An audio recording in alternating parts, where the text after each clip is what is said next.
We are one of the only brands in India, D2C brand जिसने 100 करोड़ का revenue किया है बीइंग बूटस्ट्रैप। गोल्ड प्रिंट जो है वो रणवीर सिंह पे जाएगा, सटल वेयर है वो शायद विराट कोहली पे जाएगा, जो हमारे काफी क्वर्की प्रोडक्ट है वो शायद सिद्धांत चतुर्वेदी पे जाएगा। डेफिनेटली जाना चाहिए, क्योंकि आपको अगर कुछ नहीं मिलेगा तो एटलीस्ट थोड़ा बहुत ज्ञान मिल जाएगा। टीवी पे आने का मौका दे रहे हैं, आपका कोई लॉस नहीं है वहां पे। It is all win win for an entrepreneur at least. अगर कुछ नहीं मिलेगा तो at least you will get a lot of learning. Piyush ने एक्चुअली मुझे शॉक किया, क्योंकि मैंने एक्सपेक्ट नहीं किया था। मैं बाकी चार पे कॉन्फिडेंट था, क्योंकि मुझे पता था he is invested in an apparel company earlier जो जीरो हो चुका था। तो उनका मुझे डाउट था और उन्हें थोड़ा मुझे कन्विंस करना पड़ा। But I think apart from that बहुत ही अमेजिंग था। Hi Siddharth, how are you? I am doing good, how are you? I am doing great. सबसे पहले तो कंग्रेचुलेशंस। आप मुझे सबसे पहले ये बताओ कि स्निच के फाउंडर को कैसा लग रहा है, क्योंकि सारे शार्क्स ऑन बोर्ड आ गए हैं। Feeling on top of the world यार। I mean, never expected such an amazing response, but I'm very overwhelmed with the kind of response we've got. या और जब गए थे शो में पिच करने, जब गए थे तो किससे एक्सपेक्ट किया था कि यहाँ से शायद डील मिलेगी? नहीं, मेरा आई थिंक स्टार्टिंग से बहुत क्लियर था कि मैं 500 को लूंगा। तो मैंने पिच उसी हिसाब से किया और उसी डायरेक्शन में किया कि I want all five, because पांच 500 लोग अलग अलग एक्सपर्टीज लेके आते हैं। Yeah and I was very clear के from the time I started the pitch itself I was very clear कि हमको 500 चाहिए। ओके। अच्छा, लेकिन सबसे ज्यादा एक्साइटेड कौन था, लाइक ऑफ स्क्रीन आपके पैशन वेयर को देख के? बिकॉज जो हमने देखा तो उसमें तो क्लियरली दिख रहा है कि एवरीवन गॉट वेरी एक्साइटेड, और जिस तरह के हमने शोकेस किया अपने कलेक्शन को तो सबको अच्छा लगा। But who was the most excited one जो आपने नोटिस किया? I think Aman and Vinita were interested initially itself, hmm. and then जब दूसरों ने भी पूरी स्टोरी सुनी और जब उन्हें नंबर से प्रूव किया गया, then even they were looked in. या ओके। लेकिन देखो, लोगों को एक शार्क नहीं मिलता है, आपको 500 मिले। लोग जाते हैं और लोग कहते हैं कि कम से कम एक शार्क की डील तो हम लेकर आए, लेकिन आपको 500 मिले। तो आपको क्या लगता है, क्या एक चीज ऐसी है जो आपके फेवर में काम करी? I think हमने प्रूव किया with our numbers। काफी फाउंडर्स वहां पे या तो बहुत अर्ली जाते हैं, या या फिर उन्हें एक्चुअल में उनका प्रोडक्ट मार्केट फिट ही नहीं हुआ होता है। तो वहां पे आई थिंक काफी सारे शार्क जो है वो बाहर हो जाते हैं। But hmm. हमने काफी कुछ प्रूव किया था। I mean, we are one of the only brands in India, D2C brand जिसने 100 करोड़ का रेवेन्यू किया है being bootstrapped. Yeah So that itself was a very very big I think credibility that we had. या और ये 100 करोड़ का जो revenue आप कह रहे हो, ये 2 साल के अंदर हुआ है? हाँ, I mean there is no brand in India जिसने 100 करोड़, D2C में तो किसी ने भी नहीं किया है 100 करोड़ 2 साल के अंदर बीइंग बूटस्ट्रैप्ड।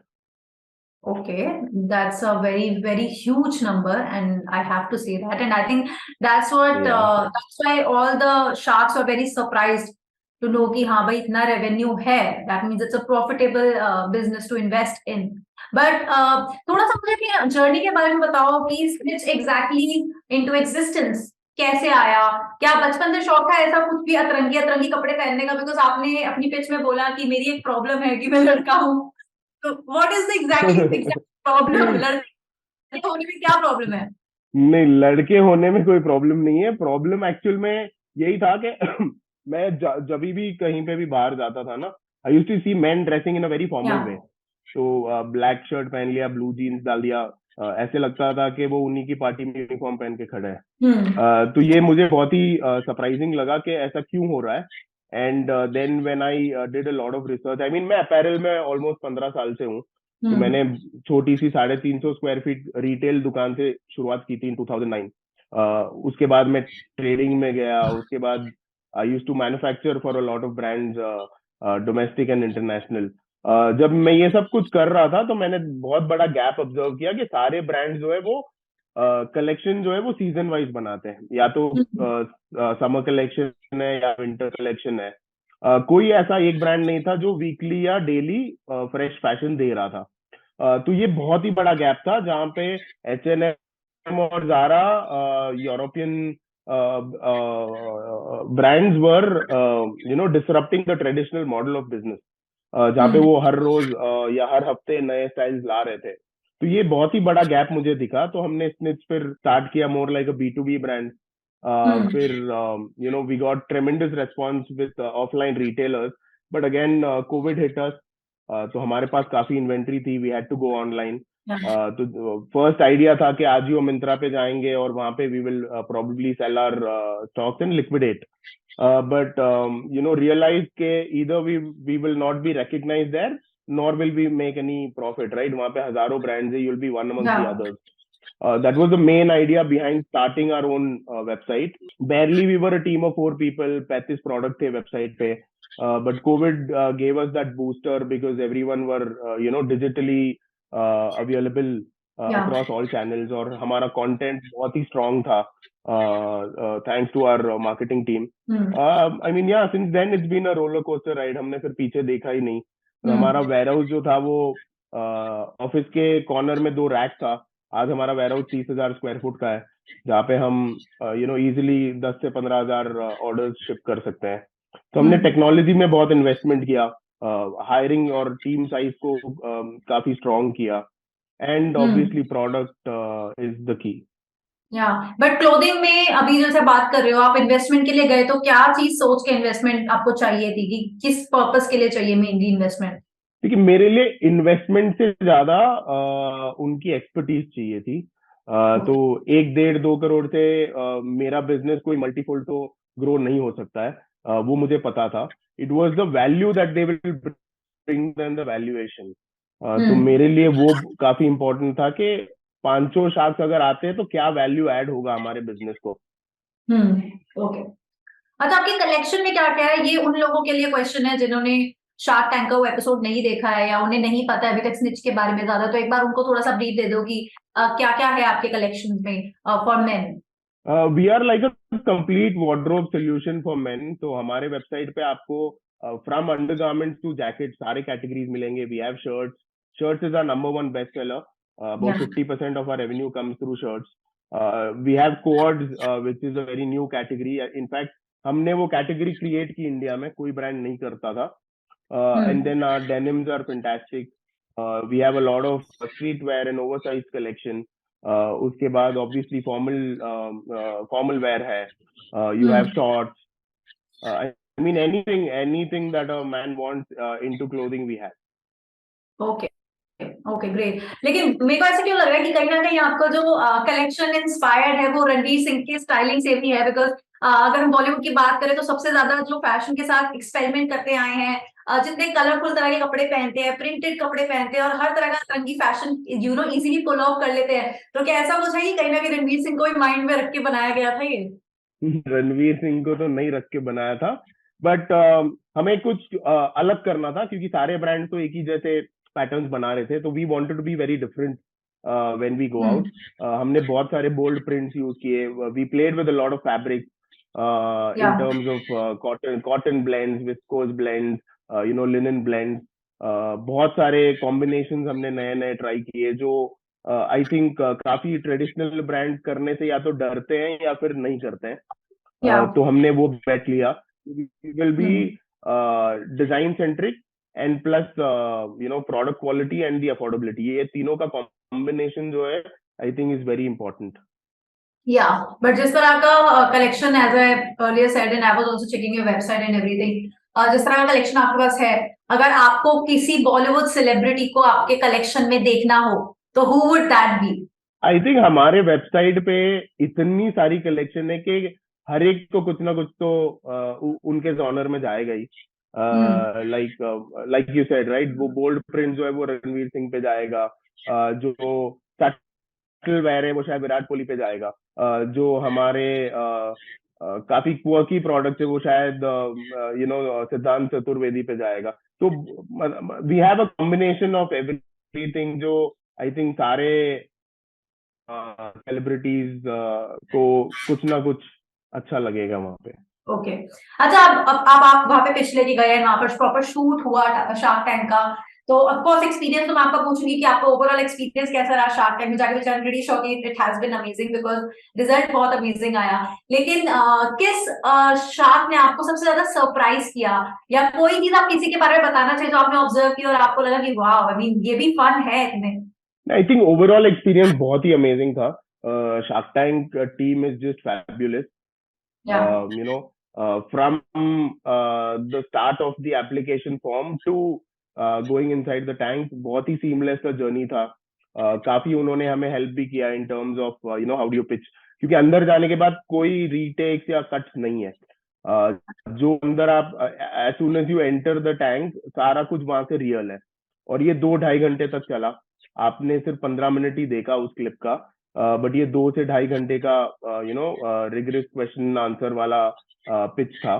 अच्छा। तो आई थिंक पीयूष ने एक्चुअली मुझे शॉक किया, क्योंकि मैंने एक्सपेक्ट नहीं किया था। मैं बाकी 4 पे कॉन्फिडेंट था, बट पीयूष जो है, क्योंकि मुझे पता था he is invested in an apparel company earlier जो जीरो हो चुका था, तो हम्म। उनका मुझे डाउट था और उन्हें थोड़ा मुझे कन्विंस करना पड़ा। But I think apart from that बहुत ही अमेजिंग था। ओके, तो पीयूष ने थोड़ा सा शॉक किया, लेकिन आई एम हैप्पी कि पीयूष भी ऑन बोर्ड आए and everyone was but even I am happy. Even I am happy के हाँ, but even I am happy कि Piyush actually initiated the offer. मुझे या उनपे ही काफी सारा डाउट था, but he was the guy who actually gave the offer in the start. तो वो काफी अच्छा था। ओके। पिचर्स को, जो पिचर्स हैं या जो और लोग हैं जो जिन्होंने भी न्यू बिजनेस स्टार्ट किया है, they are thinking to try their luck कि जाए एक बार शार्क टैंक में, उन्हें कुछ बोलना चाहेंगे? क्योंकि आप अभी होकर आए तो आपको बहुत कुछ पता है वहां पर कैसा माहौल था, क्या पिक्चर, क्या जितने शार्क्स हैं they are approachable enough, friendly enough कि आप उनसे उस तरह से बात कर पाओ और उनसे बिना डरे उनको सब सच बता पाओ कि क्या आपका ब्रांड है और everything. What would be your message? I think definitely जाना चाहिए, क्योंकि आपको अगर कुछ नहीं मिलेगा तो एटलीस्ट थोड़ा बहुत ज्ञान मिल जाएगा। या और आपका कोई नुकसान नहीं है वहां पे जाने के लिए, राइट? वो आपको ट्रैवल दे रहे हैं, वो आपको अकोमोडेशन दे रहे हैं, और वो आपको वहां पे पिच करने का मौका दे रहे हैं, टीवी पे आने का मौका दे रहे हैं। आपका कोई लॉस नहीं है वहां पे। It is all win win for an entrepreneur at least. तो आई थिंक डेफिनेटली हर हर स्टार्टअप या हर एंटरप्रेन्योर को जाना चाहिए। अगर कुछ नहीं मिलेगा तो at least you will get a lot of learning. या एंड आई थिंक मुझे लगता है कि मार्केटिंग भी कहीं ना कहीं होती है ब्रांड की, चाहे आपको वहां से ऑफर मिले ना मिले, बट आप एक एब्सोल्युटली, नेशनल टेलीविजन पे आप एब्सोल्युटली, आ रहे हो। एब्सोल्युटली ना। अगर आपको उस तरीके की मार्केटिंग करनी पड़ेगी, आपको करोड़ों रुपए खर्चना पड़ेगा जो आपको फ्री में मिल रहा है। या तो और सारे ब्रांड्स ने देखा है जो स्पाइक हुआ है सेल सेल का after going to shark tank. तो आपके लिए कुछ नुकसान है ही नहीं, तो सोचने का तो बात ही नहीं बनता यहाँ पे। ओके। अच्छा, आगे क्या माइलस्टोन है जो सोचा हुआ है और अचीव करना है आने वाले सालों में स्निच को लेकर? आई थिंक हम ऑलरेडी काफी सारे माइलस्टोन्स क्रॉस कर चुके हैं। जैसे जब मैं शार्क टैंक का शूट पे गया था, it was I think early September, तब हमारा रेवेन्यू 9 करोड़ था। अब हम 11.5 के ट्रैक पे हैं already. Hmm. Monthly we are already yeah doing 11 crore, and after this episode we are sure के काफी ये बढ़ेगा। And plus we are coming up with offline stores, at least 8 से 10 ऑफलाइन स्टोर्स का मॉडल ऑलरेडी प्रिपेयर्ड है। हम मार्केट प्लेस पे इतना ज्यादा फोकस नहीं कर रहे थे, तो मार्केट प्लेस एक बहुत बड़ा चैनल है हमारे लिए। या तो काफी सारी चीजें प्लान की हुई है। I think in the next 2-3 years we should be at least at 300 crore revenue. Okay, that's great. और कोई ऐसी सिटीज है जो आपने अभी तक जॉट डाउन की है कि यहाँ पर हम ऑफलाइन खोल सके इसको, स्निच को? आई थिंक कोई भी ब्रांड को अगर बनना है ना, it it start like a pyramid. तो आपको या ऊपर से ही जाना पड़ेगा जो है Tier 1। तो ऑब्वियसली हम Tier 1 से ही स्टार्ट करेंगे, and then our actual goal would be to target Tier 2, 3, 4, but to start off for any brand you have to start with Tier 1। या एब्सोल्युटली। चलो, thank you so much Siddharth. I mean काफी insightful conversation था and I think ये उन लोगों के लिए भी जो हमारी चैट है इम्पोर्टेंट है, जो लोग किसी ना किसी रीजन से नहीं जा पा रहे हैं और अपनी चीजें आगे पिच नहीं कर पा रहे हैं, अपने आइडियाज को आगे पिच नहीं कर रहे हैं। And definitely like the future is of startups in India, definitely. So that is there. बाकी लेट्स सी कि आपसे और कितने लोग Absolutely. कहीं इंस्पायर होते हैं कि वो भी जाएं शार्क टैंक में, और वो भी एटलीस्ट अपने आइडियाज को पिच कर सके इस प्लेटफॉर्म पर। 100%। मैं तो इनफैक्ट बोलूंगा कि सबको जाना चाहिए, क्योंकि यहाँ पे जाने से आपका कोई नुकसान नहीं है, तो आपको 100% जाना चाहिए। Thank you very much for your time Siddharth, बहुत मजा आया आपसे बात करके, and I wish you all the very best. Thank you. जितने माइलस्टोन्स आपने ऑलरेडी अचीव सेम, किए थैंक यू। और बड़े बड़े माइलस्टोन्स आगे अचीव करें।